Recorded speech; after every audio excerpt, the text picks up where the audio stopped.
এক ফুটবলার একটি গোল করলেন আর সেই গোল নিয়ে পুরো বিশ্বের বিজ্ঞানীরাও গবেষণা শুরু করলেন। কি আশ্চর্য হচ্ছেন? আশ্চর্য হবারই কথা।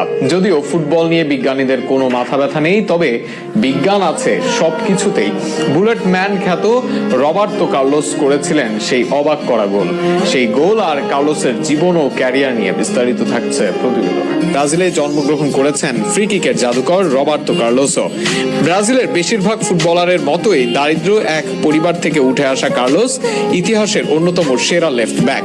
একসময় বাস ভাড়ার অভাবে পায়ে হেঁটে ট্রায়াল দিতে যাওয়া কার্লোস হয়েছিলেন ব্রাজিল ও মাদ্রিদের অন্যতম কিংবদন্তি। বুলেট গতির সব ফ্রি কিক নিতে পারতেন বলে তাকে ডাকা হয় দ্য বুলেট ম্যান নামে। ফ্রান্সের বিরুদ্ধে ওই ম্যাচে ফ্রি কিক পায় ব্রাজিল। শটটি নেওয়ার আগে কেউ বুঝতে পারেননি কি হতে চলেছে, কারণ বলটি যেখানে বসানো ছিল সেখান থেকে সোজাসুজি গোলে মারা সম্ভব ছিল না।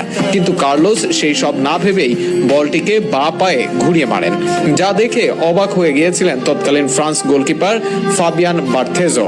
দেখে মনে হয়েছিল বলটি কর্নার ফ্ল্যাগের দিকে যাবে, কিন্তু সবাইকে অবাক করে বলটি বিপরীত দিকে ঘুরে পোস্টের গা ঘেঁষে গোলে ঢুকে যায়।